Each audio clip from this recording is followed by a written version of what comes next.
Everyone, हमारा आज का जो लेटिन मैगज़ीन है बहुत ही इम्पोर्टेंट है, कई बार पेपर्स में रिपीट हो चुका है।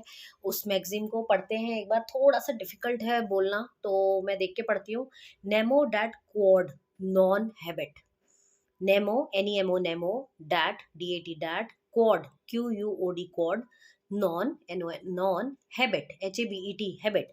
Nemo that quad non habit, what does it mean? Nemo that quad non habit. अब आप पहले तो मैं आपको ट्रिक बताती हूँ कि ये वर्ड्स कहाँ से ड्राइव हुए हैं और आपको याद कैसे रखना है। नेमो नेमो मीन्स नो वन। डैट क्वाड जिसके पास नहीं है, नॉन हैबिट वो दे नहीं सकता। मतलब जिस इंसान के पास किसी चीज का ओनरशिप नहीं है, वो इंसान उसको आपको हैंड ओवर भी नहीं कर सकता। No one can give what they don't have. जिसके पास जो चीज़ है ही नहीं वो आपको देगा कैसे?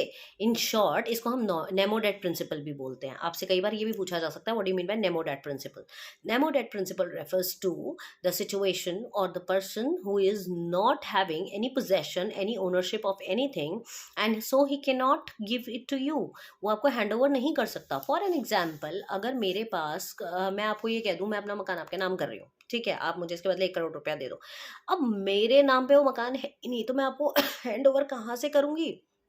तो सिंपल सी बात है कि अगर आपको कोई चीज़ किसी को देनी है तो उसकी आपके पास ओनरशिप होनी चाहिए, तभी तो आप किसी को के नाम पे ट्रांसफ़र करेंगे उसको। तो बिना आपके पास ओनरशिप क्या आप कैसे किसी को ट्रांसफ़र करेंगे?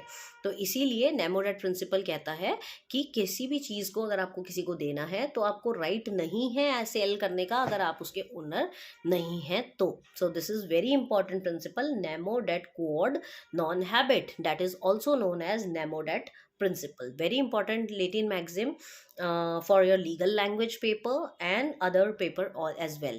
तो BA LLB के स्टूडेंट्स के लिए मैगजिम्स करना बहुत ज़रूरी है।